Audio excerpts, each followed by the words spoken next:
A huge welcome to you all to this webinar, Women in Leadership, and it's hosted by us in the Women's Institute.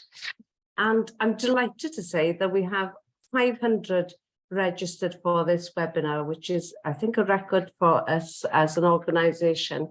Brilliant. Thank you all for doing that. It just proves how interested everybody is in this topic. A big welcome to our WI members, but also to members of other women's organisations that are joining us this evening. We're using closed captions on the bar, either at the bottom or the top of your screen.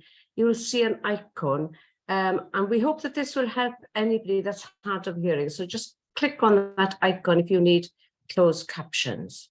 As I said earlier, my name is Anne Jones and I'm the NFWI Chair. And I will be introducing the plan for this evening and will briefly provide some context on the WI's work on women in leadership and why we're holding this event today. I would like to start by wishing you all a happy International Women's Day for yesterday. I know this is a very busy week for all of us, hence I'm beginning to lose my voice. But it is a time to reflect on the progress we have made and what more needs to be done to make sure all women can live the lives they choose. Please note this webinar will be recorded and will be made available on YouTube afterwards, so that those that weren't able to join us this evening can watch later, and you can watch it again if you want to. So please do encourage others to watch it as well. This webinar has been organised by 4 WI members and members of the 6O group to explore the importance of women in leadership. A particular welcome to the members of women's organisations outside the WI. It's wonderful to have you joining us here today. Now, for those of you who aren't familiar with the 6O group, it's made up of the 6 women's organisations in the UK, ourselves as the WI, Business and Professional Women, National Council of Women, the Soroptimist, Towns Women's Guild, and the British Federation of Women's Graduates. As women's organisation, the 6O group, we've been coming together for many years to consider how we can support each other and add value to each other's campaigns with and for women. We at the WI wanted to host this event for International Women's Day to offer all members of the 6O group organisations to come together in support of this shared agenda, to see more women in leadership positions and to tackle violence against women. So why are we discussing this issue? As the largest women's voluntary organisation in the United Kingdom, the WI has always been a champion of women leadership and participation in decision-making. Throughout our history, the WI has campaigned to make sure that women and girls are encouraged to step into leadership roles. And I know members of the other organisation we have with us here this evening have done the same. WI members are no strangers to taking on leadership positions within their communities. To name just a few examples, they have been members of parliament, local councillors, campaign coordinators, organisers of community events, climate ambassadors, and fundraisers for women's refugees, and a whole range of other activities as well. A report from Westminster Foundation for Democracy and the Global Institute for Women's Leadership found that women political leaders are the key to more equal and caring societies, and that when women take part in politics, the whole of society benefits. Tackling violence against women has and continues to be a priority for the WI, as well as our fellow 6O organisations. We have campaigned for the funding of refugees in every county to adequately define domestic violence under law and to make sure that domestic violence survivors were able to access justice through the courts. WI members campaigned locally and nationally on this issue through the No More Violence campaign. Throughout the year, WI members take part in various campaign activities, including writing to their members of parliament and members of the Senedd in Wales, taking part in the 16 days of activism against gender-based violence, and attending the Million Women Rise March last Saturday, which was a wonderful day. They've also built links with their local refugees and provided practical support through fundraising and donating goods to support survivors. This year, we've launched an initiative encouraging members to engage with their local police and crime commissioners to lobby them for more effective support for the police, for women experiencing abuse. Our speakers this evening will be helping us explore the importance of having women in leadership roles at all levels, and how this can ensure that more women can live the lives they choose, safe from the fear of violence. We will begin by hearing from our first speaker, Lina AbiRafeh. Lina is a global women's rights expert and gender equality advocate. Lina has a 25-year track record in creating positive change for women in over 20 countries around the world: Afghanistan, Haiti, Central African Republic, Papua New Guinea, and many more. And she has just flown in this evening. We're so pleased that you're able to join us. And we will then hear from Tabitha Morton. Tabitha is the Chief Operating Officer at United Nations Women UK. UN Women is the only global organization working to make gender equality a reality in every way, from grassroots programs with the most vulnerable women and girls, to changing attitudes and helping government design gender equality policy. A warm welcome to you as well, Tabitha. Now, we will follow this with questions from our audience, some of which have been submitted in advance, so I may start with one of those.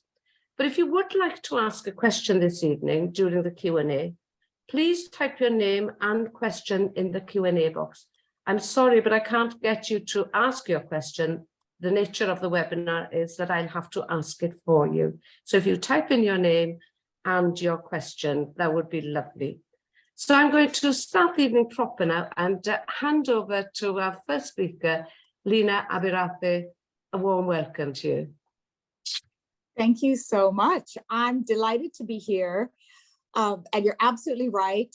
International Women's Day, Women's History Month. I mean, it couldn't be busier. And it makes me quite sad, to be honest, because we spend so much time and energy in conversation in this one day and sometimes in this 1 month. But then what happens on April 1st? You know, do we forget? Do we go back to normal? Has everything been achieved? I think we're challenged in that we only have this one day to raise our voices when so many of us are losing our voice because we do it every day. And I think that's perhaps why this audience is so interested in this kind of conversation, and you all are so committed in the work that you do, is because you know that it's 365 days. That's Women's Day for us. It is 24/7. It is not a 9 to 5 where you can check out and be done with it. And I know this because, well, I've been doing it for now 25 plus years, and I started very young. So I was asked to kind of tell the origin story, and I will do that because it is a little bit unusual. So my background is Lebanese and Palestinian, but I was raised in Saudi Arabia and then in Washington, D.C. So already that explains a lot of complicated things. Gives you plenty to think about when it comes to gender issues, gender and conflict, all sorts of challenges and identity crises. So I was the kid who asked a lot of questions and didn't understand a lot of things and wasn't willing to accept a lot of things. So I had a keen sense of injustice before I really understood what was going on and had the vocabulary for it. When I was 14, I landed in a class, well, I deliberately sought out a class called Comparative Women's History. And what was interesting about that for me was I thought, all right, I'm curious about this. I want to know our history. I want to understand. And what I found was not women's history overall, but it was actually the history of violence against women, since that is so much a part of our history and our experience and our story. in every country, every space, every context, every time period, even right here, right now, all the time. And I was just overwhelmed. So you can imagine 14-year-old me being shocked, depressed, and thoroughly pissed off, I will say. And that is when I started to think about it and write about it. And I couldn't sleep. I say it's the only time I was up at night for a class because I wanted to stay up and not because I had to. And that kind of set the course of my life. And now, well, many, many, many decades later, I'm still at it because for me, violence against women really is the starting point. That is the critical, non-negotiable. If we cannot achieve that, then everything else that we look to, that we have a right to access, all of the opportunities and choice and voice and the positive legislation and positive discriminations and affirmative action, all of that stuff and quotas, everything is going to be rendered meaningless if we are not safe. So for me, that became my starting point. Safety first, in the body, in your home, in your life, in school, in the market, in office, in public office. If we are not free of violence against women, and even the fear of that violence for me is a form of violence, then we are not free at all. We are not free to access anything else. And I know, and you know very well, all of you, an informed audience who's heard this before, that we have not reached equality anywhere, nowhere near, not in a single country, not even Iceland. In fact, we have, I believe now, according to the Global Gender Gap from the World Economic Forum, we've got 131 years to get to equality, and that puts us in 2154. I hope my math is correct. Well, whatever year that is, I am going to be there for it. I hope you all will join me. I am not going to quit. I'm not giving up. We've all worked this long and this hard to see equality, and I'm going to stick around and see it delivered. Alternatively, I mean, if my lifespan doesn't really, my life doesn't hold. I mean, I say this now, I've got a cold, I'm jet lagged, I feel like I'm at the end. So if I don't actually last for another 131 years, we've got two options. You can either dig me from the grave and give me updates when we get there, or we can go faster, which I think is the preferred plan of action. Because absolutely everywhere, we're nowhere near closing gender gaps. I was speaking to an audience yesterday, an audience that does not work on these issues. And every time I throw out a statistic, I got gasps of horror and shock because people have no idea. So when I say something like, well, education, which is doing much better, I mean, that's a gender gap that is close to closing. Still, when we talk about out of school children, the vast majority are girls. And the latest figure, I think, puts it at 130 million girls around the world who are out of school. And the majority of those who are illiterate are women. And politics, leadership, decision-making, women are virtually invisible. I think of 195 countries that we have around in the world right now, only 31 at present are led by women. So are there no qualified women to be found? I don't think that's true. I think they are everywhere. I think they are right here on this Zoom call. I cannot believe that we still are so far behind in arguing for such basic things like presence and voice and choice and politics and power. And it isn't about just, electing a female body into these spaces. It is about espousing feminist principles. It is about driving forward the change that we want to see, which can, of course, be done by men. But please, let's also get some women in there, because to me, none of this makes any sense. Even in the economy, we see the underrepresentation of women. Women are the vast majority in feminized sectors, in the informal economy, and that comes with all sorts of risks and insecurities, and the risk of exploitation and sexual harassment. Certainly, even in the formal economy, we're still dealing with all of that. Women are certainly not present in positions of leadership in the so-called C-suite. I think there's only 6% of global companies led by women. These figures are extremely depressing. And when there is a female CEO, actually, she's called the female CEO. as if she is an anomaly, an exception, and not the norm. So we still don't even know how to normalize these things, how to accept them. It's seen as either tokenistic, or or something that's a fluke, or a process of a PR exercise, or some kind of affirmative action measures, and that is not true at all. There are so many qualified women. Why aren't they there? They are virtually invisible in all of those spaces.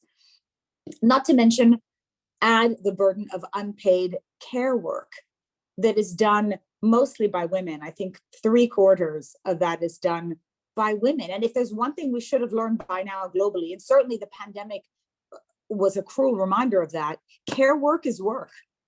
So the fact that it is done by women almost exclusively, especially in the context of global crises like the COVID pandemic, I think is a stark reminder of that inequality and the imbalance with which we continue to live. But all of that stuff, for me is important and is depressing. But it's violence against women that bothers me the most. Like I said, that's always what I go back to, because we know, and as well, that 1 in 3 women and girls will experience some form of violence in their lifetime. That's a WHO statistic, and I think it's an underestimate of the reality, because any woman you talk to anywhere, anytime will say, yes, me too. Whether or not she is hashtagging it, she is still whispering it to you and to me. She's experiencing it in some ways, or she is curbing her life and restricting her freedoms because of the risk of that. Because if anything happens, then certainly it's our responsibility or our fault in many cases. So we still are very far behind in those kinds of contexts. And so many people, so many women will say, well, oh, but that's not here, and that's not now, that's not me, and not my community, and not my culture, and my country, and my religion. And that's not true. It is all of us. It is every time we step out of the house and we think, oh, I shouldn't go jogging by myself, or it's getting dark, or, that alley looks a bit dodgy, or this parking lot isn't well lit. Or if I stay and work late, then I'm alone with that creepy colleague who keeps touching me. I mean, it is everywhere. It is all the time. I recently, I write every week, I blog every week. And I wrote a blog. I write about all of these issues, obviously, all the time. I'm a self-proclaimed one-trick pony, very happy for it. All I talk about is women's rights. So I'll talk about women's rights in Afghanistan, where I lived for many, many years. Or I'll talk about what's happening on the streets in New York, how men never step out of the way, and whatever, all kinds of issues, whether it's the seriousness of women in Iran or what I call the pavement patriarchy in New York City. But I wrote a piece that was a recollection for me of the first time that I remember as a girl, my boundaries being crossed physically, when I obviously didn't consent to it. And I was 7. And, you think of these things and you think, what a crime that a girl who is 7, and, my stories are not exceptional. In fact, they're very ordinary. And what they are is unbearably ordinary, because they are just so common. They're so common, it's sickening. I mean, I get chills, I'm telling you all this, and I tell people this all the time, and I just get so angry because it's normalized. And I didn't even understand what was happening to me at the time for I don't know, until I was in my 20s. And I thought, oh my God, I remember this incident. But the point is, this is not about me and my stories. The point is that girls shouldn't have to live like that. Women shouldn't have to live like that. And all around the world, the places that I've been, I mean, I think I've been so lucky. I've covered 20 some different countries. I've met women all over the world. I used to work specifically in humanitarian emergencies focused on sexual violence. So, if you can imagine how difficult it is to address sexual violence on a normal day, I don't know what a normal day is really, but, in a so-called stable environment where women don't even report because they don't have access to the services and support and structures, and they won't have access to justice, and they will be re-victimized, and they will be blamed and shamed. That's everywhere. That's, in the US, and that's, all over the place. So even in those circumstances where the infrastructure is supposed to exist, still there, women are not accessing what it is that they need. So in an emergency, forget it, impossible. So in places like Haiti after the earthquake, for instance, and now we look at Turkey and Syria as a result of the earthquake. And those situations, while people might not realize it, those are gendered. And what will happen to women and girls, what has happened in the immediate aftermath of this tragedy, but what will continue happening for a long time to come is the increased vulnerabilities of women and girls and the increased risks they will face and the increased violence they will face. And we know it because we've seen it everywhere. I saw it in Haiti, I saw it in Nepal, we saw it in the States after Hurricane Katrina. So all of this to say that it becomes very, very difficult to do anything meaningful and to help women get safety, which is really what they need. So I remember I used to ask, and I wrote this story getting very sort of personal about how difficult it was for me to not be able to deliver in the way that I thought women deserved in the field. To ask them, are you safe? Which became my starting point for a conversation. And, I know the answer would be no. But to say that, and then to ask, well, what will it take to make you feel safe? And what can I do? And what do you need? And then to try and deliver on that was really what I tried to do. But I wasn't in any particular position of power, nor could I wave a magic wand. I was really one person responsible for all things sexual violence in the context of some of these very high level, complicated humanitarian emergencies that were emergencies before, that are these protracted crises or earthquakes where situations are already extremely challenging before the tragedy hit. So all of that, knowing that we can't, we're not doing enough. We're not getting the resources, the money, the support. I think the rhetoric is there. I think the language sounds great. We always have a great deal of righteous indignation when we talk about these kinds of things. But then when we measure that, we measure the rhetoric against the dollars, we don't see enough of that. But what I do want to say, I think I need to close up here, is that there are extraordinary women on the ground. And I've had the pleasure and privilege of working with some of those whose names we will never know, whose work we will never see. If there's one thing I know about women's leadership, is that all because we don't actually see it doesn't mean that it's not there. It is so very present. It is present in every space, from the work done at home, raising good kids, good boys especially, which is very difficult, to what is done at the community level. Women are in those contexts, in some of the hardest places in the world. They are the social safety nets. They are the ones who have always known who needs help and how to help them, how to reach them. So it's extraordinary watching that happen and seeing these women's movements, in countries that have been held back for so long. I look around, I look at Afghanistan, like I said, where I lived for so long. I look at Iran, I look at what's happening in the Arab region, where I also lived for many years. I used to be the executive director of an academic and activist institute that covered the 22 Arab states. So I've been keeping my eye on feminist movements in the Arab region. In fact, that is the subject of my book that is coming out in 2 or 3 months. Arab feminisms and understanding the nuance of all that. But there are movements, I'm seeing it everywhere, that are led by young women, especially on the front lines, who are fed up. And I think we saw that, we see that in the US, we see that in countries like countries after the so-called Arab Spring. We see it in Iran. We are seeing it everywhere. And that's what gives me hope, actually. It's young women's movements and these organic feminist movements that are out there fighting. I feel like they're much stronger than we were, at least than I was at that age. Let me talk about me, and not to age anybody else. But I do feel like that's really our best hope. So when I think about what leadership means, and when I think about what women's leadership means, it is about those kinds of things. It's not about formal leadership or positions of power, although that is very important. I think that visibility is important. The representation is critical, but it really is about that grassroots leadership, that young girl who says, I'm not going to put up with this. And this is not the kind of world that I want to live in. So much so that she stands up and decides to do something about it. So, I think of pissed off 14-year-old me who couldn't do very much at that age, understandably. But now 14-year-olds, they do. I mean, they wield a lot of power. They've got social media. They're out there marching.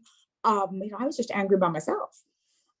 So I think that brings us some hope, at least to end on a positive note, to say, how are we supporting and enriching and mentoring and nourishing these kinds of movements? How are we reaching them to give them the stuff that they need, the tools and the resources, and certainly the funding? There's always this challenge. How do you fund a movement that is so fluid? But for me, having worked with so many young women, and now what I continue to do, not in the field, but as a kind of older person, I think of myself as a fairy godmother now, where I can sort of, try and support and grant whatever wishes that are within my power to grant. I see that these young women have a very strong voice. And sometimes in countries that I've worked in, what they need is a microphone. What they need is to be amplified. What they need is for their story to be shared. So I try and do that. And it's extraordinary bearing witness to that and trying to support it. Letting the next generation take the lead and do the work. And I am hoping that they will finish what we have not been able to finish. And so I might not have to stick around for 131 years to see it done. I might stop there and see if there's questions or... Fantastic, Lina. I didn't expect any different. I was so enthused by your passionate address. I would have loved to have met the 14-year-old you, but I can see signs of her already in the way you speak and the passion you have for it all. And one of the things that really stood out with me was you began by saying that it's not just on International Women's Day. It's not just on the 16 days of activism that we should be shouting about this. It's not just when somebody is murdered, you feel a sense of injustice, but it's 365 days of the year, and it can't be 9 to 5. And I completely agree with you there. But Actually, I think and many it's not just women. I don't want to cut you off, but I think what's important is it's not just women.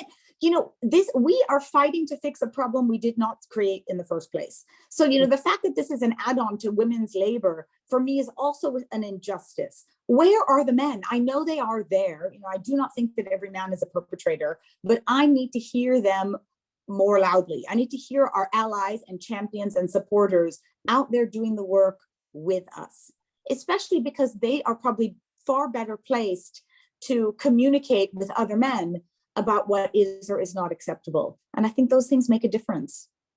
Sorry. I think that's why, no, it's fine. I think that's why the WI engaging with the White Ribbon campaign around the 16 days of activism, because it is about getting men to pledge that they won't condone or stay silent about violence against women, or commit violence against women. And it's about getting role models in the male society, be it footballers, be it those in authority, our blue light services, so that they're more aware of what happens.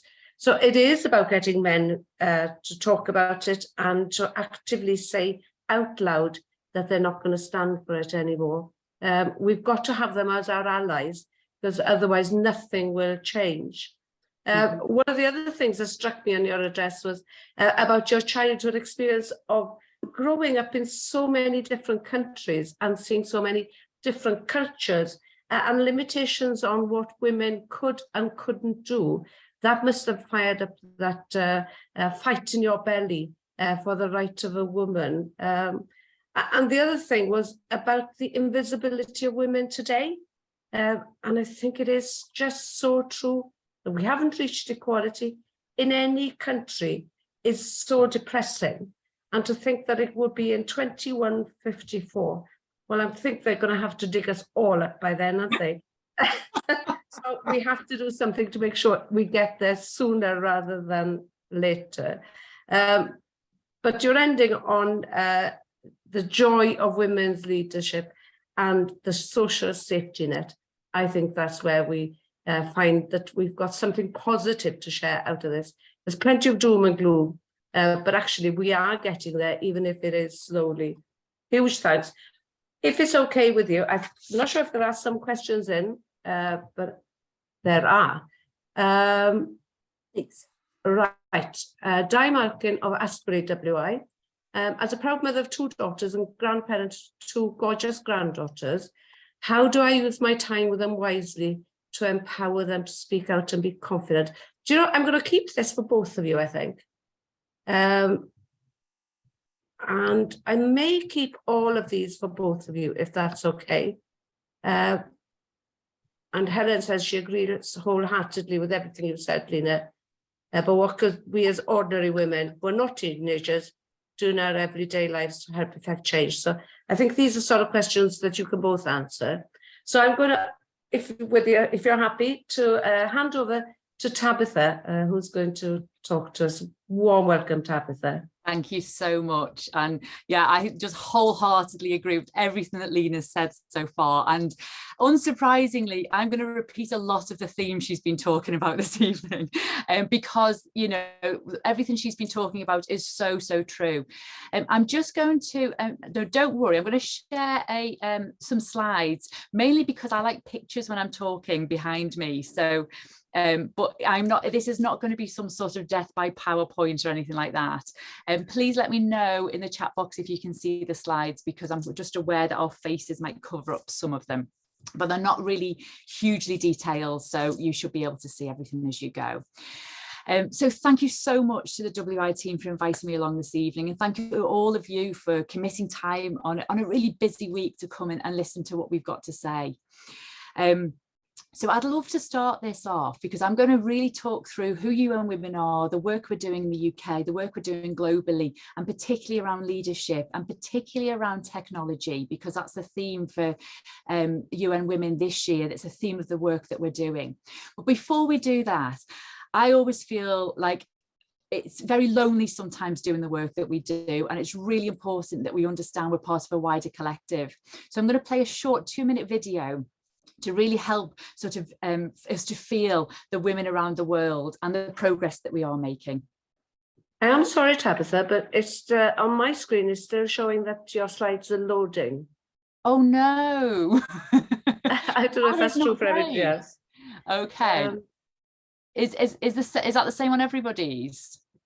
From what I can see from the team, yes, it is. Well, that's really great because I've got really strong internet, so that's odd. Let me just do that again. There we are. It's there now. I had it, and then it went again to loading. I'm just gonna. If you try playing it, it might do it. This is the joy of technology. Our first struggle, and it's not our first victory. Is that working for everyone? We can hear it. Okay. Well, that's not much use because we need to see. I tried to be smart here and play a video, and I just should have just done exactly, you know, I should have just talked about this stuff. No, just keep trying for a minute. We have got a little bit of time, and sounds as if this video could be really interesting. So, can you see two older women on the screen? Not currently, no. Okay, I'll just wait for them to appear because that's the first frame, and that once we know that's there, then we'll know the rest of it will pick up. So, yeah, so just while we're waiting for that to load, if someone can just give me the thumbs up when that's loaded on the screen, then I know to press. Just to give you a bit of framing behind International Women's Day for UN Women, is from the 6th of March for 2 weeks. Is the Commission on the Status of Women. And this is incredibly important, but so many people don't know what it is. I like to describe it as it does for gender what COP does for the environment. So it brings world leaders from around the world together to really say what progress are we making, and then to work on what they're going to do after. But crucially, civil society are in those rooms as well, pushing government leaders, because on their own, we know that that's not enough. So I see International Women's Day and the Commission on the Status of Women as really setting the agenda for the coming work, as opposed to just a day or so that we talk about this stuff and then like all go back into our boxes, apart from us campaigners who are out there every day. Has that loaded yet? No. Okay. Right. I'm going to not even try and do the video. and I'm just going to talk through. I'm going to just talk through the rest of it, because thankfully that's what I'm good at. So what the video did I've just had some suggestion from our tech team that it might work if you play it without full screen, because it's in slideshow mode. It seems to work when it's not in full screen mode. Okay, let's try that then. Let's try that, and I will. Can you see that now? Yes, we can. Okay, let's give it a go. It'll look slightly wonky, but at least you'll be able to see it. This is not our first struggle, and it's not our first victory. Women have been fighting for social change, for democracy, for equality for decades and decades. We come together in fields and factories, in village markets and supermarkets, in living rooms and boardrooms. We share a common future, and we are here to find common ground so that we may help bring new dignity and respect to women and girls all over the world. We are here this evening to celebrate the women on whose shoulders we stand. It really is a revolution. The women are not waiting for permission to do their work. And to be a voice for the women that don't have a voice. And an arc of history. No one can stop us. We will speak up for our rights, and we will bring change through our voice. Our words can change the whole world because we are all together. The time for rhetoric is over. The time for pretending we don't know what is going on is over. And the time is now for equal rights for women, equal pay for women, and respect for women.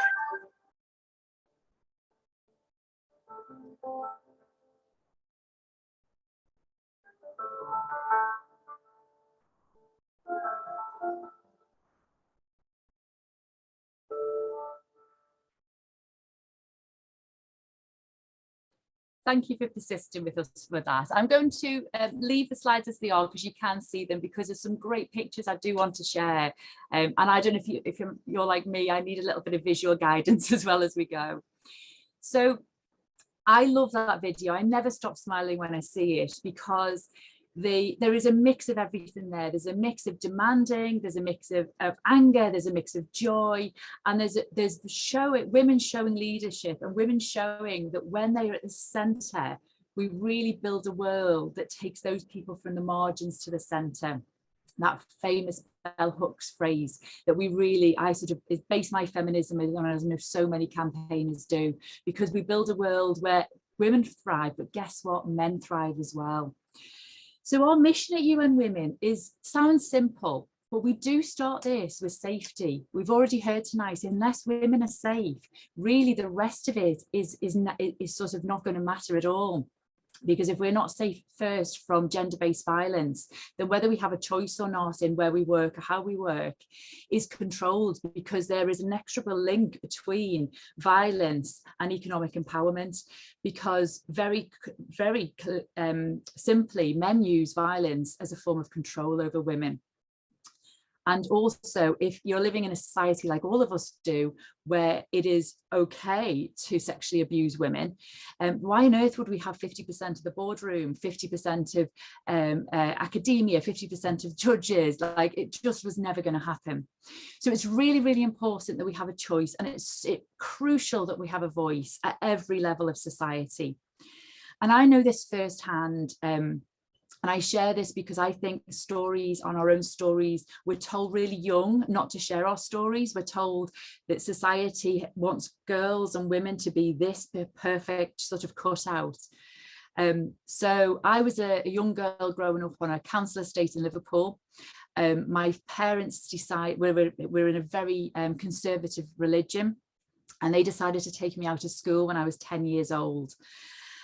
So by the time I was at official school, leaving age, the world had decided who I was going to be and the options I had available to me, because I had no formal education. I was in a closed religion, and I was in an area of huge poverty. The world told me that's all I could be. I could be possibly a mom, possibly a wife, which are admirable choices, but that was all I could be. I couldn't have a career, I couldn't have any choice, and I certainly couldn't have a choice over who I married. So this is something that's driven me my entire life, because by the time I was 20, I managed to break out of that world and create a world for myself. But it took me a long time to discover feminism, because I was surviving to start with. And I didn't really understand that I was not the only person and the only woman who felt like this. And it was only later on, as I had a career in the commercial world, that I realized I was at the top of my career, but I was still working 2 or 3 times as hard as any man alongside me. And that's when I started returning to, as you can see from behind me, reading is the window into the world for me. It saved my life many a time. And that's when I discovered this community, this sisterhood of women across the world, who we have very, very different life experiences. I have a huge amount of privilege that other women don't, but together we have this common barrier of how women are viewed. And I think that's why today, when I talk about equality, I talk about equity, because we have to understand where women are starting from. And it can't be in organizations, in society, it can't be a nice to have, it has to be a must have, otherwise we're not going to change society. Well, here's an interesting slide. In 1945, the United Nations were brought together as an organization, and many of you will know the story behind this. Crucially, after the brutal 2 world wars, the idea was that we would never go to war as a globe again. Now, we've gone to war in many, many countries, and we're at war in many, many countries across the world. So I'm not saying that in any way that has been a success story. But can you also see 2 other organizations that were formed? UNICEF, which is famously sort of protecting children's rights across the globe, and then the UN Refugee Agency, were both formed very quickly after that. But notice how long it took for UN Women to be formed.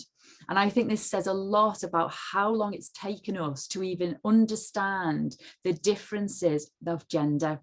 Because we used to think that wars, famine, environmental impacts just affected equally, and it clearly doesn't. So what do we do at UN Women? We do a bunch of things, and I'll talk about some of the practical examples, but this is really where we think change has to happen. If it doesn't happen at these 3 levels, it's not going to be sustainable over time. The change and the ideas have to come from our grassroots communities. It has to come from women on the ground who are living and breathing the inequalities. We have to take societies on a journey with us. And I'm talking about civil society, I'm talking about corporations and organizations that we work in, and we have to take governments with us as well. But at any one point, there's many of these elements that aren't working. The one thing that is constant in my experience is that the grassroots women are there constantly doing the work, and we have to really take the rest of these layers on a journey with us. And why is this so important?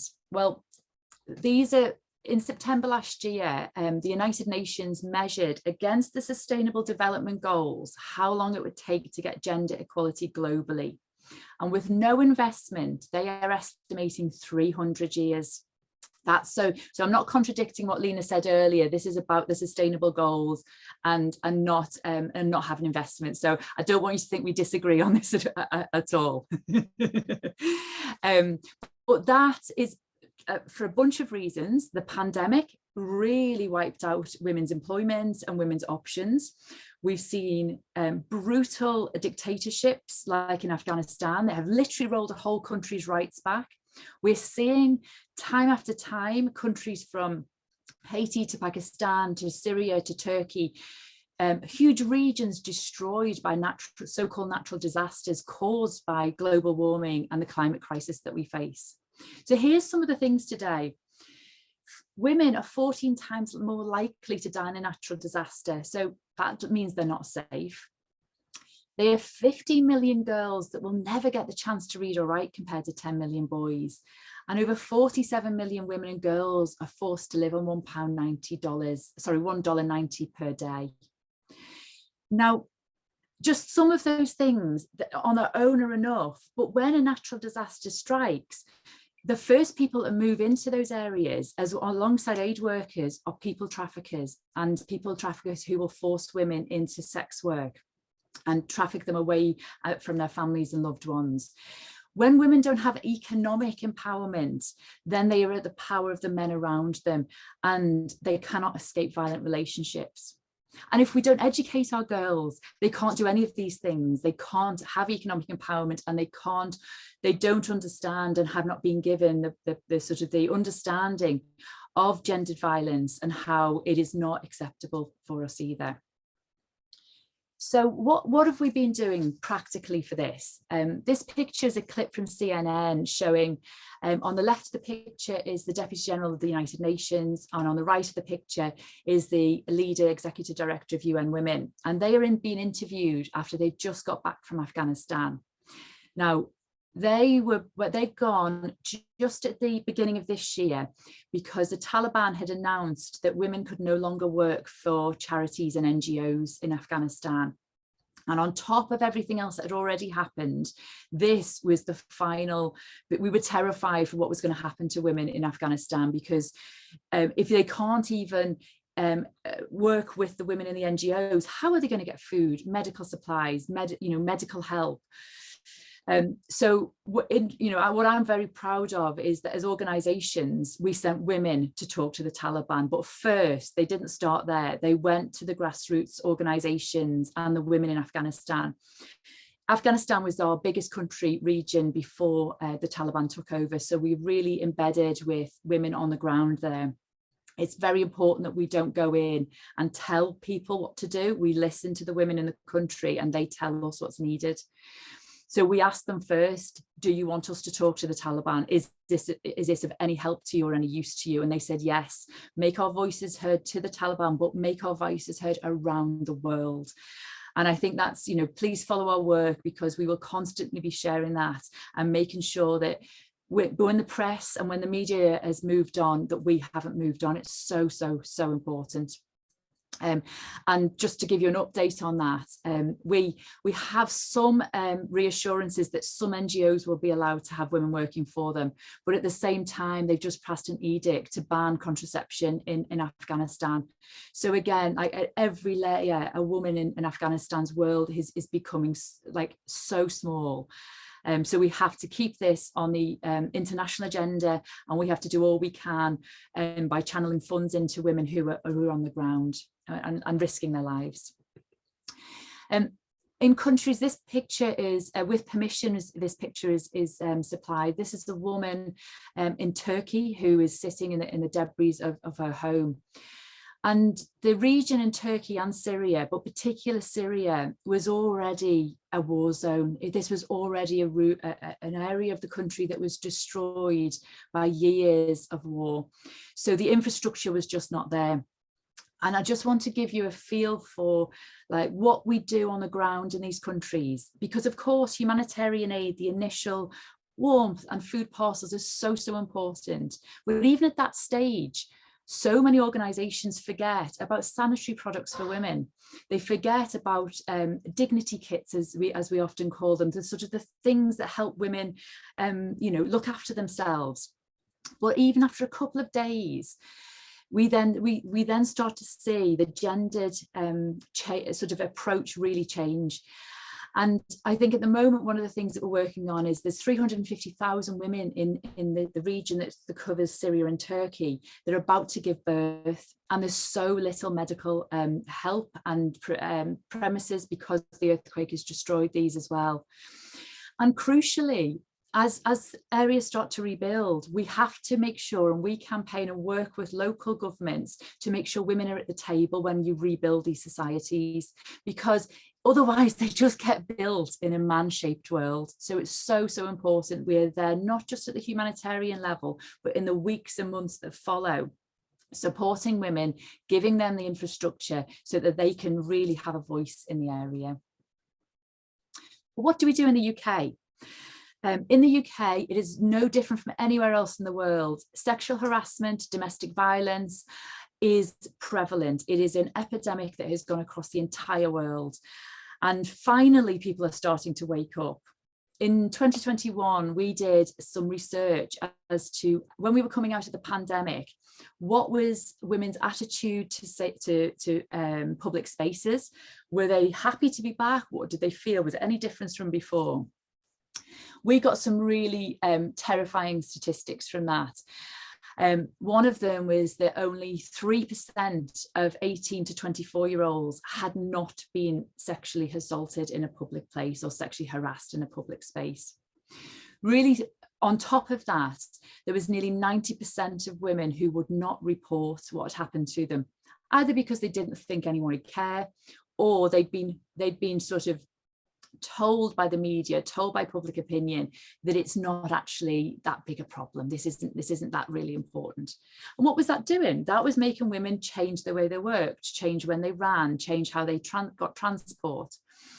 So what we did is we said, actually, this is you know, we can't continue like this. It's not enough just to know the statistics. And I think many of you on the call will remember we had a panic because suddenly there was a very public case of a woman who was murdered by as we know now, a police officer. And politicians and police officers around the country were saying things like, flag a bus down. I live in London. I was told if someone harassed me, I should flag a bus down. If you live in London, buses don't stop at the best of times, never mind if you need them. We were told to carry rape alarms. There was ideas about putting police undercover in clubs. Not once did we hear ideas about how you attack the root cause, how you actually engage men in the conversation, because men are the problem, but they can be the solution. So what we did is we gathered women together because it's where you get all of the best ideas.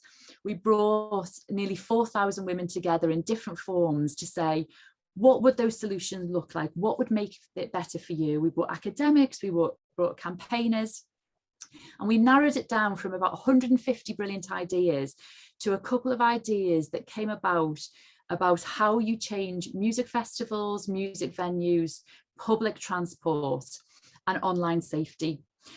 And it came down to being able to run behavioural change workshops. Now, I'll give you an example of one of these because I ran them last year for us during the festival season in the UK. We worked with 8 music festival owners across the UK. So these are music festivals that are sort of targeting sort of your 18 to 40-year-olds group, you know, some dance music, some guitar festivals. And we did a whole series of things. We worked with the organisers to really look at their policies, procedures, how they took reporting. We trained their teams. We also took a team of volunteers that were have been educated in how you can safely intervene when you see somebody being targeted. Simple things like, oh, what band are you going to see next? Or what time is it? Oh, weather's a bit rubbish, isn't it? So not sort of doing any big interventions, but really just making sure that you sort of broke that cycle.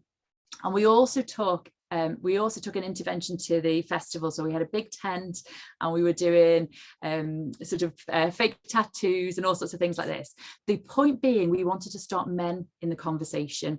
And it was really interesting because on day one of a 3-day festival, men would be like, oh, laughing and joking and no, you know, oh, it's him, it's that, making a mockery of it.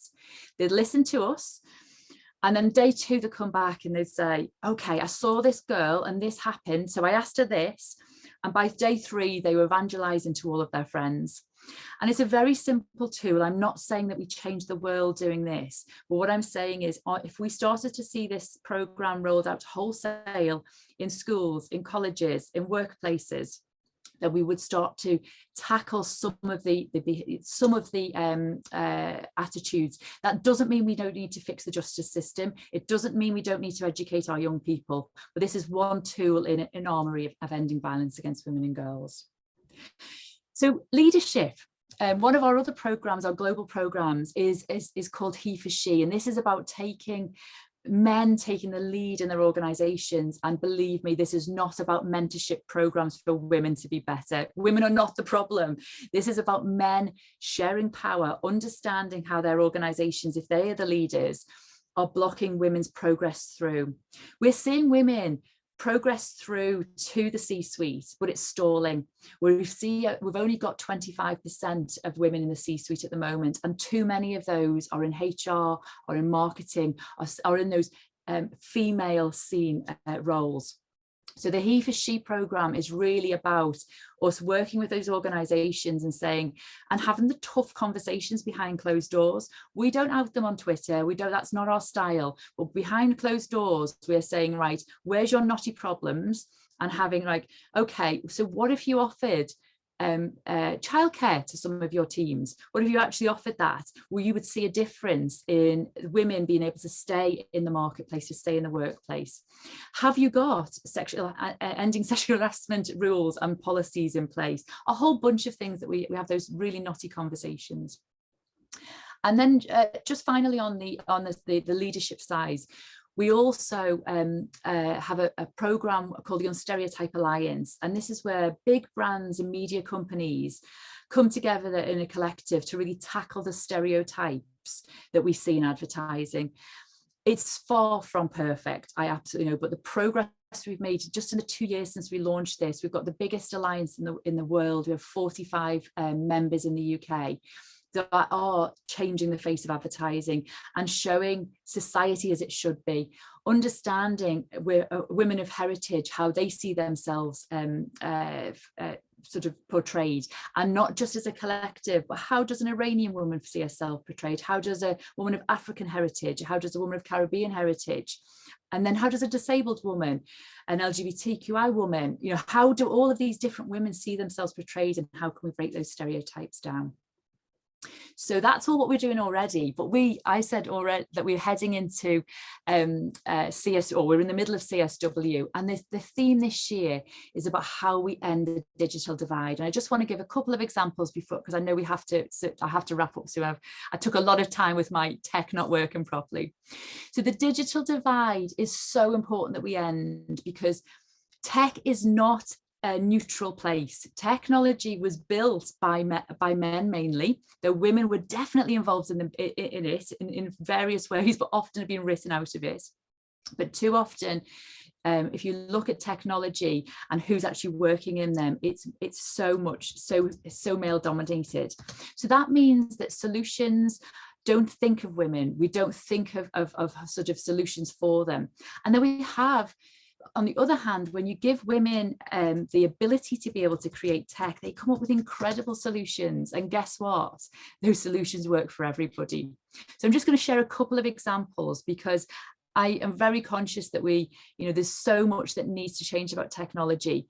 But if we look at some of the things that are already happening, these three women, and again, I can share all the links to these, to the longer reads that go with this, so you can hear all of the detail. These three women are three women who've gone through the African Girls Can Code program. This was set up because worldwide, coding is seen as a male job, worldwide. And it was seen in certain countries in Africa even more so, that it was something that you had to be well educated for, you had to be a boy if you were going to do it.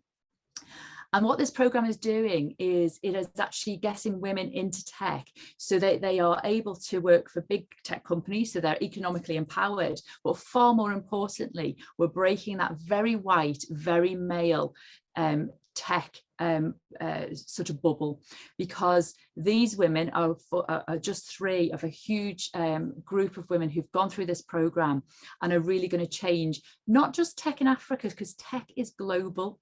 So these women are going to change technology for all women. A couple of other examples. This comes from Slovenia. Again, a small team of women realized that during lockdown, domestic violence and sexual violence went up, but access to everything, to services, is online. And if you're living with somebody who's controlling your world, accessing things online or via text message is really dangerous, because the perpetrator could have your phone. So they developed an app that looked like it was something completely different, but had secret layers in it so you could get help and support.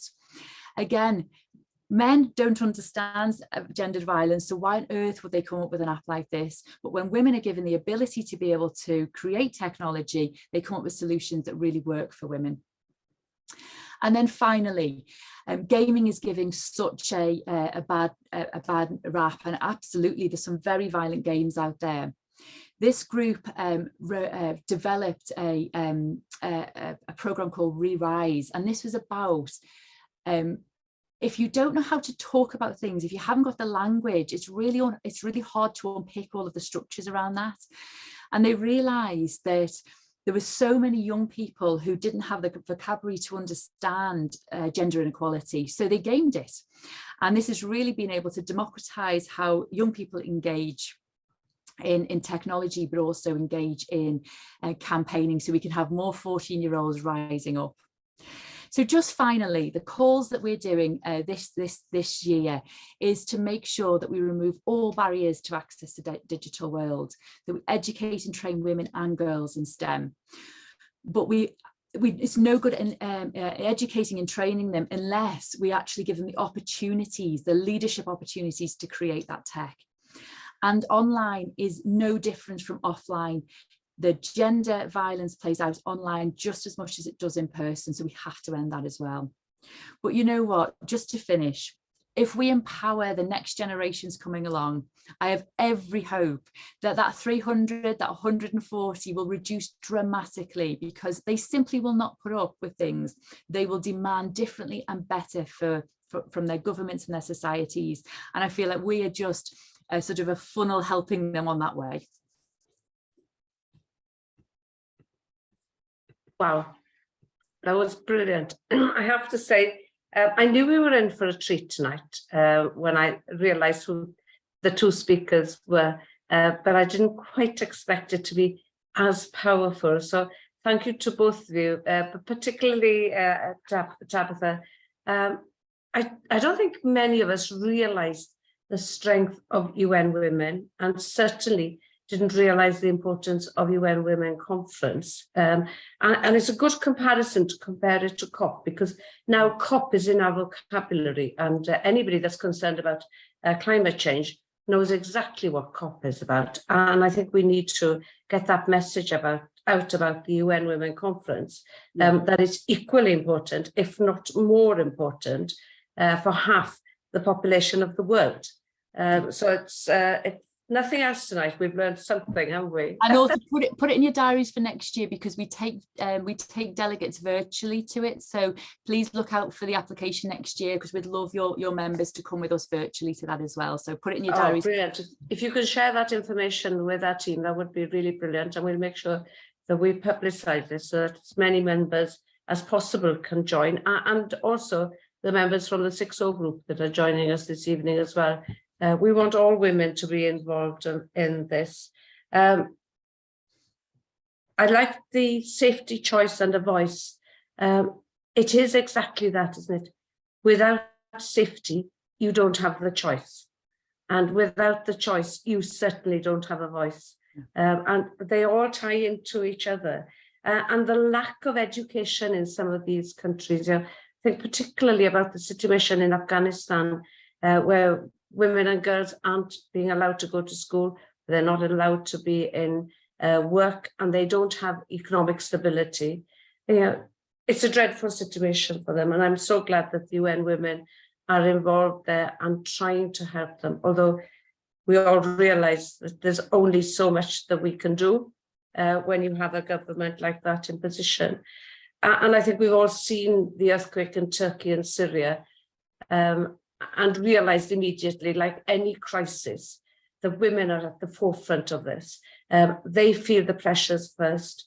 They feel the stress and strains of it first, because we're carers. We look after everybody. And it is the mum, it's the grandmum that looks after the whole family. And without that core, the stress is far greater on the women than people realise. And your statistics are, again, terrifying, but we've got to change them. And this is what a webinar like this is all about, is educating us all about what is actually happening today, but making sure that we've got the right information, that we can campaign actively to our politicians and policymakers so that they actually change what is happening in the world, not just in the UK. We need to get that message out much stronger.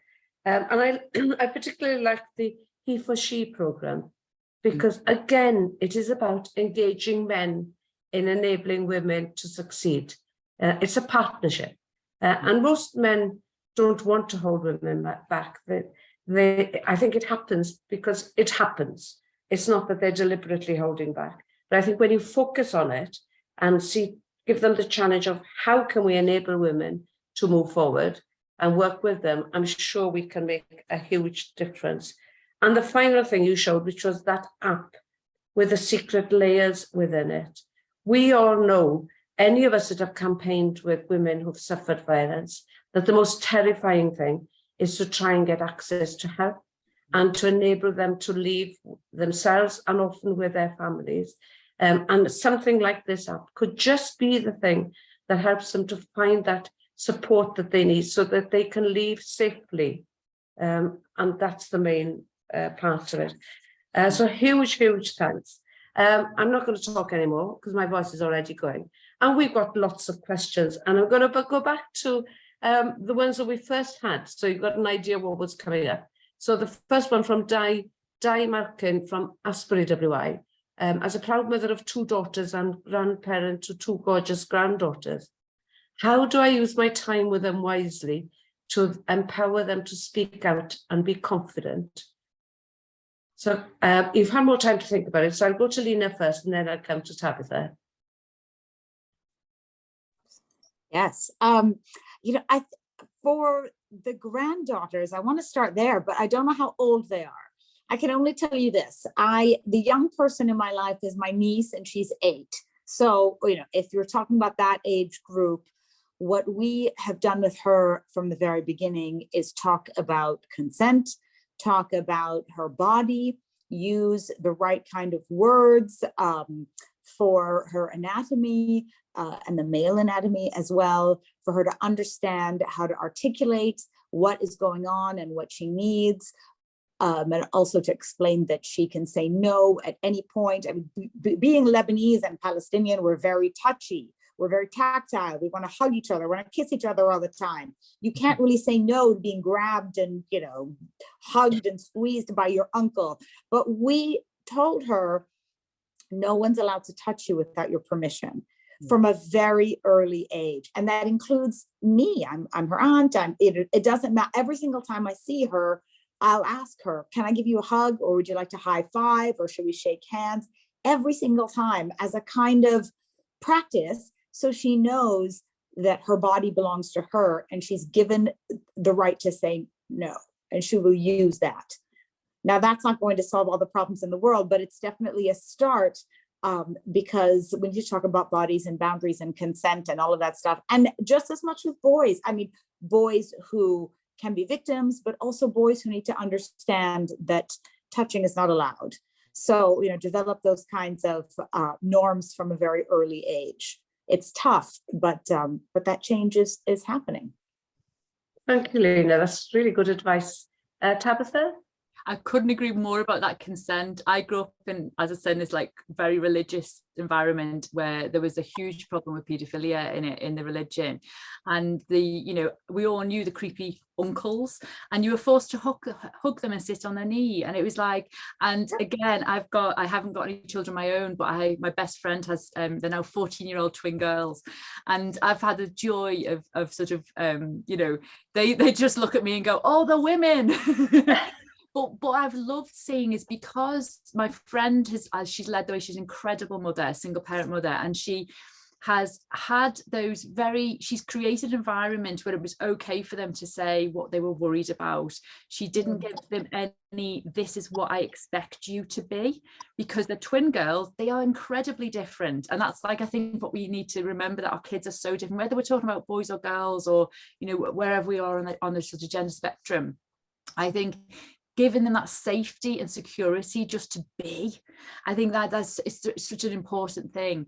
And then what I've really admired is they having conversations with them about what they think about some of the, you know, sort of like they came across Andrew Tate, for example, these 14-year-old girls, and they were just like, so Auntie Tab, what do you think? And I was like, what do you know, and I try not to give them my views first, because I want to hear theirs, because so often young people get straight to the nub of the problem, but we're too busy trying to give them all of our wisdom first. So yeah, make sure they feel really safe and secure, and that sounds exactly what you're doing already, but have those like tricky conversations that you know is going to be happening in the school ground and in this, you know, the schoolyard, and just sort of tease out for them like how they feel on it and help them to enunciate those words.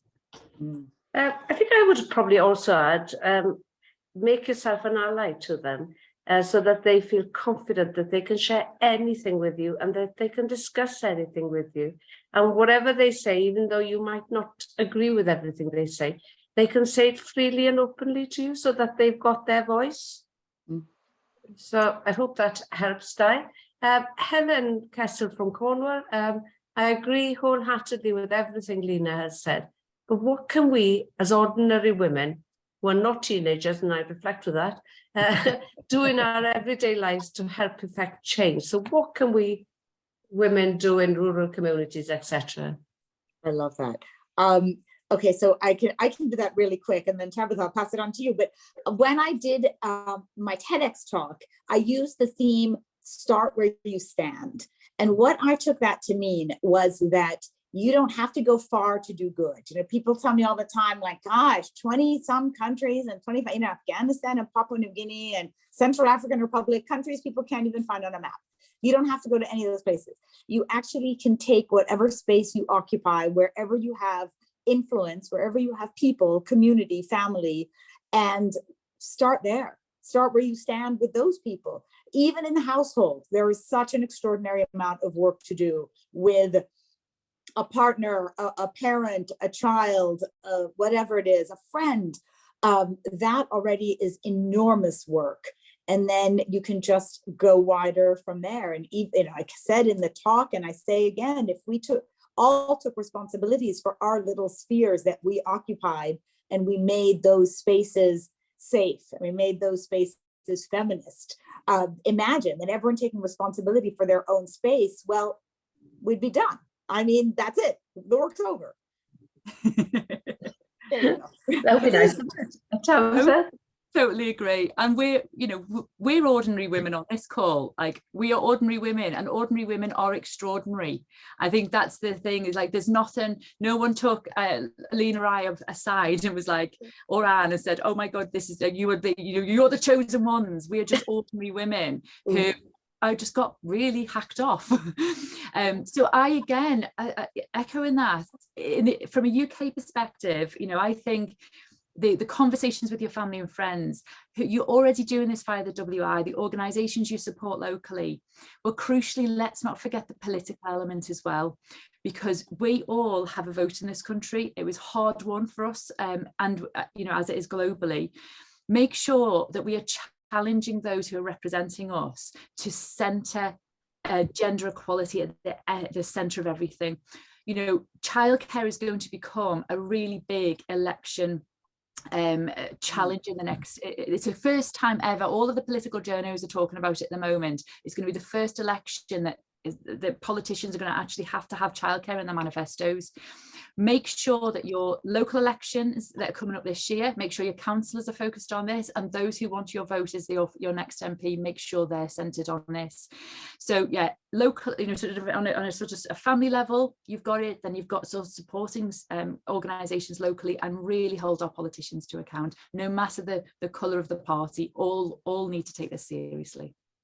Good points. And we, most of our organisations have come from the suffragette or suffragist movement. So using our vote is absolutely crucial. So that's a way of making our voice heard. But within each of the organisations that's on this call this evening, we have groups, and we need those discussions there. So it may be that your group has never thought about discussing any of these issues, but just having that conversation around the tea or the wine glasses, just starts the movement being stronger. And when you then decide to contact your member of parliament or councillors, you've got a bigger voice because you're representing a group of women, not just your lone voice. So use the power of the voice of organisations like the WI. They are quite nervous of the WI, I have to say, politicians. When we campaign on something, they often say, it must be taken seriously if the WI is campaigning on it. Di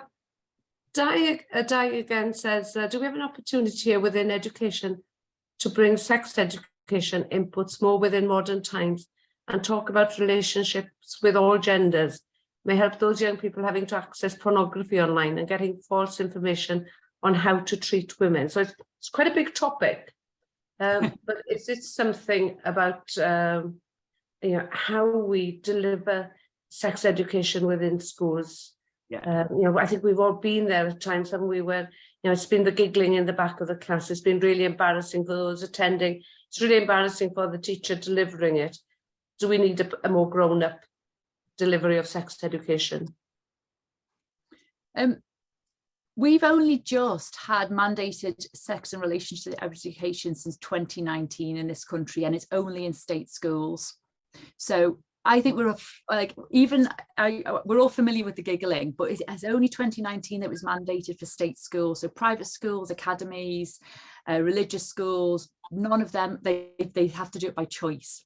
And we are still talking about sex and relationship education that doesn't include consent in it. So I think that's crucial, that we have to, if we talk about consent, and it has to be appropriate to the age, all of that, and it has to include, I think it should include stuff around sexuality and genders, because that's the world we live in. And we need it not to be a shock for our children. We need them not to be educated via pornography and extreme pornography. I've got a theory that extreme pornography would go out of business if we taught consent, because there would still be people who wanted to watch people having sex. It might not be your cup of tea, but it would be consensual sex that people were having. It would be respectful sex that people will be having, as opposed to today that we know is gender-based violence in many cases. It has a unrealistic image of what a man and a woman even look like, and how our bodies are shaped, and where we have hair and where we don't have hair. So I think really getting that to all schools are mandated to deliver this, and also that consent is at the core of it. Lina, do you want to add anything to that? Absolutely agree. I am shocked by how little education young people have, especially as you go kind of farther out into the world. I will just tell a story of a young woman I met just the other day, who is setting up an app for the Arab region for fact-based pro-pleasure sex education for girls and women. And so you can type in anonymous, it's confidential, it's safe, it's staffed by medical professionals and experts. There's no shame, no blame, no baggage, none of it. Asking all the questions you want to ask. Am I normal? Is this okay? This happened. What does it mean? Is this supposed to hurt? How does this feel? All kinds of questions. I think it is a revolution. I'm so excited about it, but that's what I want to see. I mean, and if that doesn't come as part of school formal education, and if that doesn't come as part of the knowledge that your parents impart on you, then let it come from other modern means, through technology, through these apps, through platforms that we can access freely and safely. Let it come that way, because we've got to get that information out to people. Yeah, definitely. And technology can be our friend. I know a lot of people think that technology is not our friend, but in many instances, it really can be our friend in this fight. Sarah McPherson says that she'd like the video used, Tabitha. You may have already seen it, but in case you haven't, this award acceptance speech by Lizzo, where she highlights achievement of other women rather than talk about herself, is just great. So For those of you who want to see that, I think you probably have seen it, Tabitha. I love Lizzo is like a living hero of mine. She's incredible.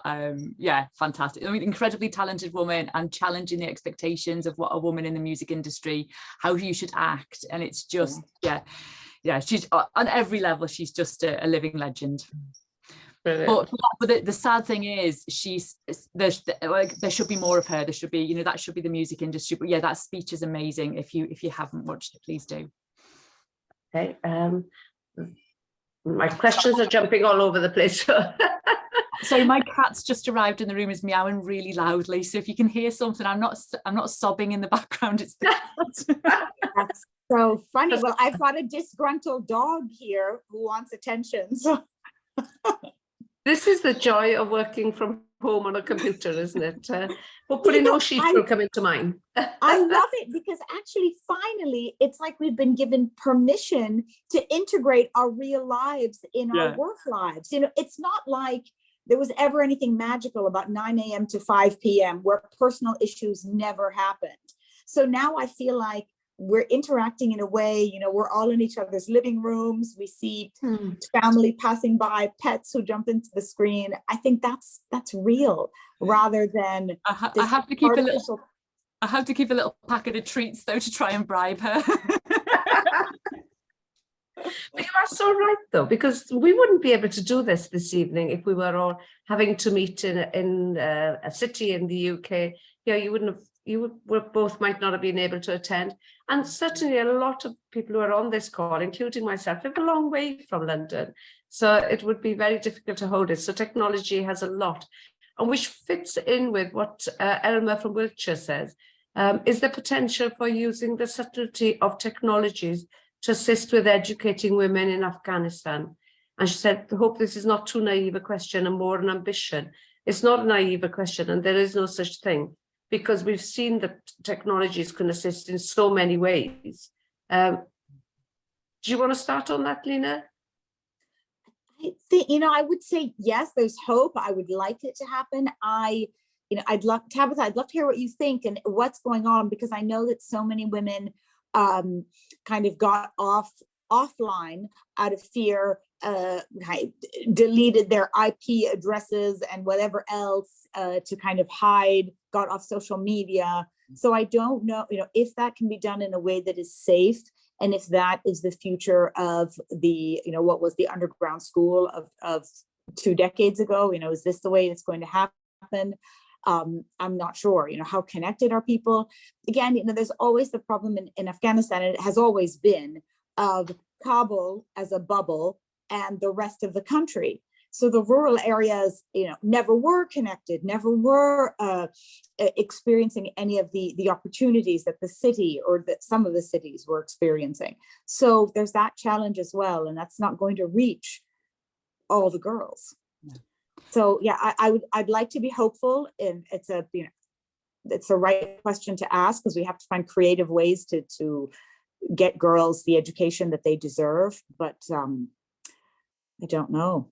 Yeah, I think it's challenging. Tabitha? I think the disparity will be there until we have a change in government, because there is just no tech getting to those rural, there's no aid getting to those rural areas, there's no medical treatment getting to those rural areas. There are different things underway, but we don't share the stories, because if we share the stories publicly, it can get back to the Taliban, and we don't want to put anyone's lives at risk as well. But it's not a naive question. Tech is fantastic.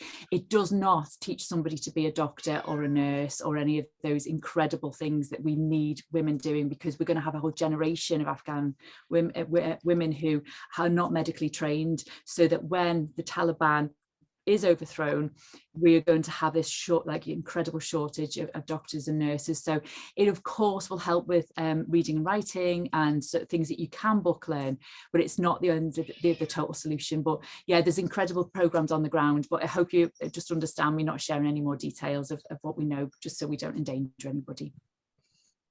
I'll come back to Chris's question. Janice Elliott Dowling has put, 1,000 Splendid Suns is an excellent read about the women under the Taliban in Afghanistan. So, you know, many of us on the call are avid readers. So that might be something that we need to get hold of.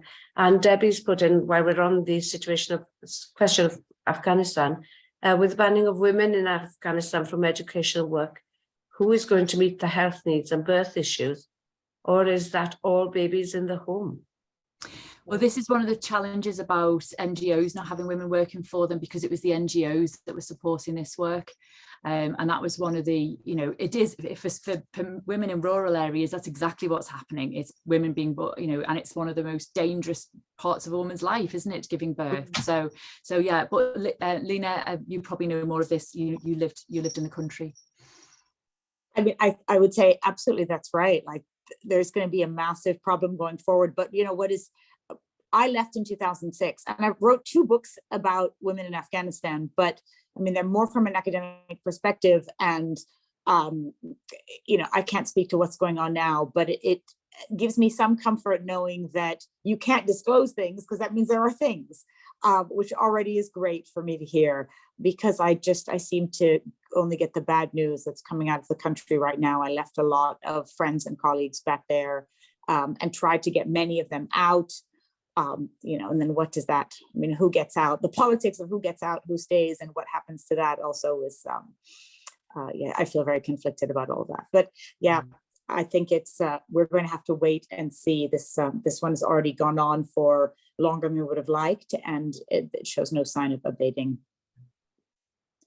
Horrible situation. Horrible. We'll move on to Chris's question, Chris Daniels. Thank you to both of you. Interesting and thought-provoking messages through these talks. It's fascinating to hear about what is happening for women through both your work and experiences. She says, I've been a leader in Girl Guiding for many years, and our aim is about empowering girls and young women and giving them a voice. There are 10 million members in 152 countries around the world, and more than 300,000 in the UK. Our program embraces all things you have talked about. If you haven't seen the work of Girl Guiding, you might enjoy having a look at all they aim to achieve to enable girls to be strong women of tomorrow. And she thanks you again. And that is true. We've got to get these young girls to be passionate about it, to have that, you know, being pissed off at 14 is what we want them to be with things that are happening in their lives. Tabitha, do you want to comment on anything on that? I wasn't allowed to join the Girl Guides because of my religious parents, because they were just, they had all sorts of rules. I couldn't join, you know. How yeah. I'm just like, do you still accept 46-year-old women? Because I would love to join. I think the Girl Guides is an incredible movement. You know, if you're thinking about, because like we talk about women finding their voices, and I'm like, we've got our voices. We're just told not to use them. So I think, you know, organizations like Girl Guiding, you discover like your tribe, you discover, you know, you're out there doing things, you're discovering skills and stuff. So yeah, I think movements, it's not for everybody, but I think more movements like Girl Guiding are fantastic. And, you know, for what I know of Girl Guiding, it's an incredible inclusive movement as well. Absolutely love it. I mean, growing up in Saudi Arabia, well, you know, that erased that option for me, but I love the direction that it's gone in. I would love to support, be a part of it. Just put me to work. You know, I think you've got us. I'm all excited. That's exactly the kind of stuff that I love to get involved in. You heard it here first. Lina and I are joining Girl Guides. Well, Chris has just said that you can join as leaders, and you'd be very, very welcome. And what we would like these girls to do is to move on to an organisation like the WI to continue their learning once they've come to that age, so that they can continue having that voice, to be those passionate people who are concerned about all sorts of things, but also continuing their learning skills. Because I think one of the joys of Girl Guiding is that they're learning through pleasure, because they're enjoying each other's company, they're having fun, girls together, and really it's what women do in women's organisations now, the WI and the other 6O group as well. So we need them to keep on joining us. Now, I haven't got any more questions in there, but I did have some that I was sent in advance. So the first one is, what practical steps are needed to make sure that women can take up leadership roles? it's a tough one, isn't it? What can we practically do to make sure that, you know, women want to take them on, but also that there's a channel, a pathway for them to be able to go on that journey? Can I throw something out there? Because actually it's been bugging me for a while, the lack of a practical education. Actually, I don't feel like in my time as a young person in school, learning about history and math and science and all the things that are important, I don't want to be disparaging, I did not learn about developing financial literacy to manage money, say, you know, being a confident speaker, you know, unless you were doing kind of debate group or stuff on the side, you know, you don't learn how to make an argument and disagree nicely and state a position. You don't know how to, you know, build coalitions. I mean, that's not what you're doing as a young person, but you are, you know, you are politicking already. You are doing those things already.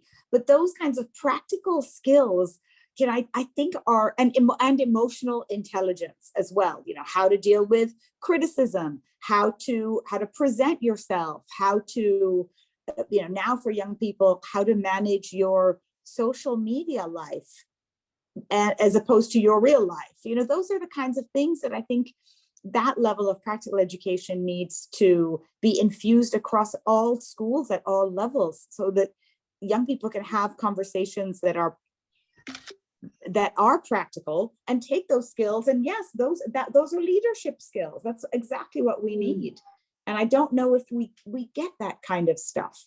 And I think the other thing is people assume that you either can be a leader or you're born that way, or forget it. And I think that's not true at all, that you kind of cultivate those leadership skills by learning to represent issues and to have concern for other people and to take concerns forward and to do advocacy and all of that stuff. Those are life skills. Thank you. Tabitha, have you got anything to add to that? I've got two things. So with our young people, we've got to stop putting them in buckets, like and praising boys for showing leadership skills at a really early age. You know, look, he's tough, he did this. And then girls, you know, you get dirty or you're bossy. Like stop using all of that language so early on, because we're also teaching them a very narrow view of leadership. That's sort of very top down. Power is important. We don't think about the multiple forms of leadership. So our children, the language and the roles we're forcing them into is really important. And also stop, you know, because we talk about girls being caring, so many girls go into a caring profession, which guess what, is paid. You know, my first job was a cleaner. The boys around me were bricklayers. I was getting paid £4 an hour. They were getting paid £8 an hour. So straight away, the pay gap's there.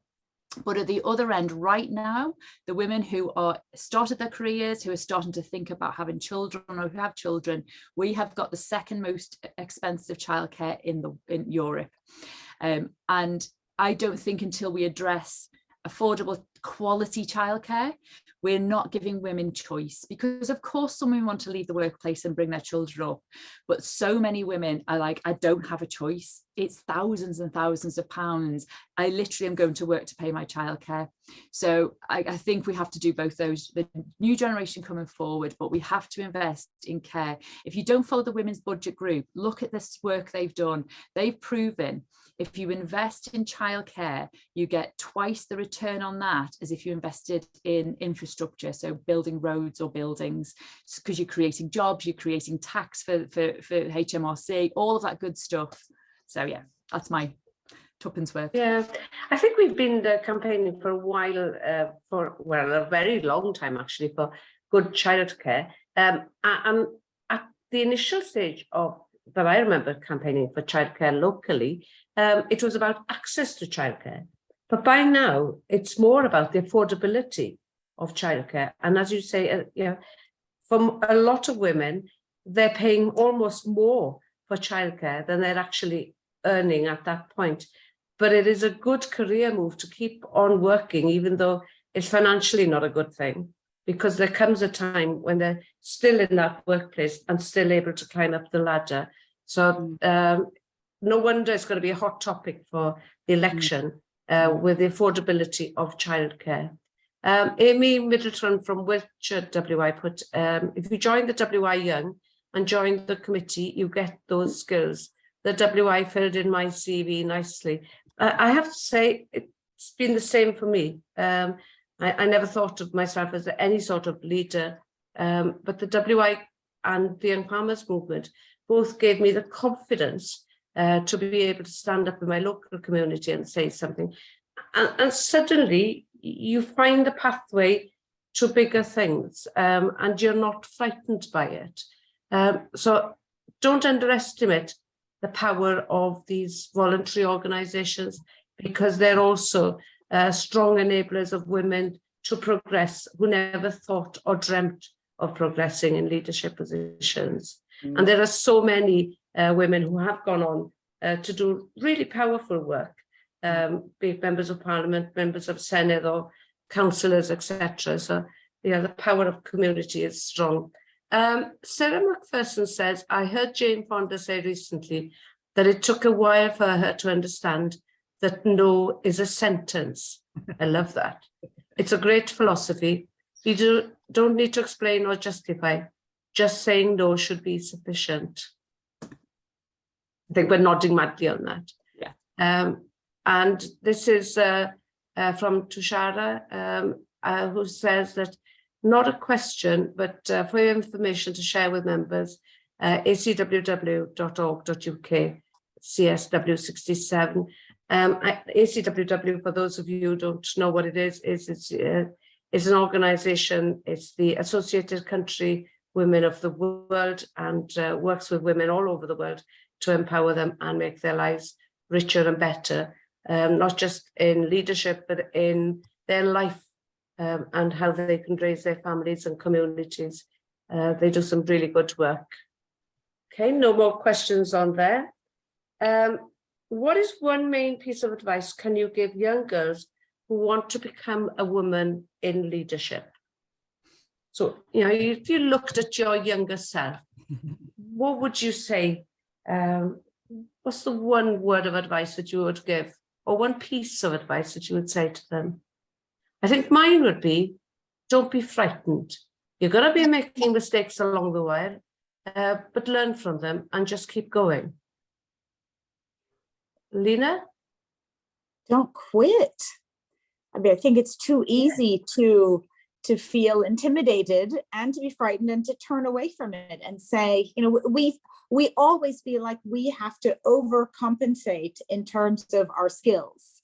That old, I forget what it is, about women who only apply to jobs when they have 98% of the qualifications, while men apply when they have 30%. You know, we do live in a fear. We're afraid to put ourselves forward, but do it anyway, and don't give up.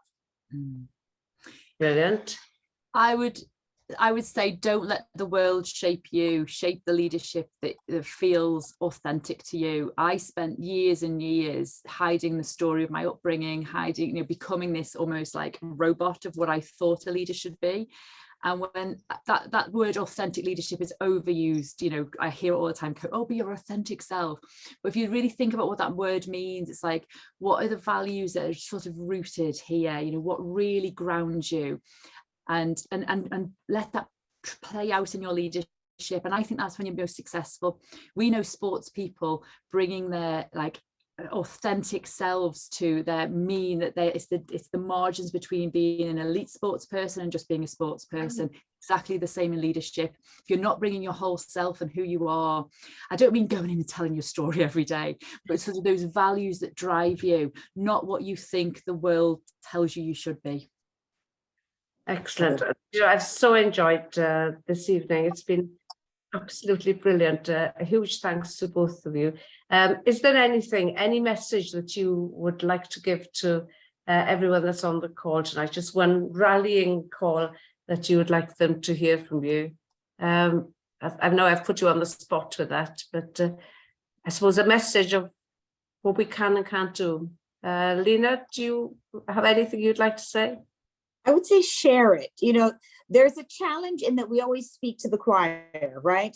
I think if you talk to 1 or 3, 5 other people about the conversations that we've had tonight, that's the way that it's going to spread. That way we don't stay having these conversations within ourselves night after night and day after decade, and just for International Women's Day, but they become part of our lives, and we feel like we are leaders as well and empowered to spread the message to everybody else in our life as well. It's contagious. It is, yes. Speak up about it. And I think Tabitha? I'm going to repeat something I said earlier. We are all ordinary women with extraordinary powers. Just look at what women have done through the centuries, from bringing life to, running countries, to making breakthroughs in medicine. We are extraordinary in everything we do. And just step by step, don't worry about having all of the answers or all of the language, but just make those everyday things and changes, because every single person on this call can really help to reduce that 300 years right the way down to in our grandkids' generations. Let's just believe that can happen, because if we think it's inevitable, it's not going to change. And I suppose to admit that, yes, it's a huge problem, but like any problem, if you chip away at it, it becomes less of a problem. Just don't think of it as this mammoth huge thing.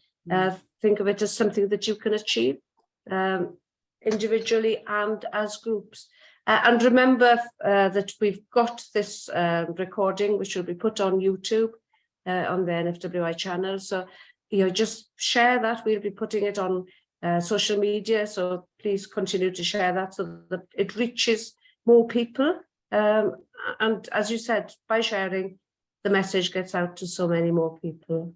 So thank you both very much. So on behalf of everybody on the call, a huge thank you for giving up your time this evening and preparing so well to be able to address us so eloquently and passionately. And I think that's the key to this evening, that we've all been passionate about this. Many, many thanks. And I hope our paths will cross again soon. Thank you. Thank you. Thank you, everyone. Thank you Bye. all.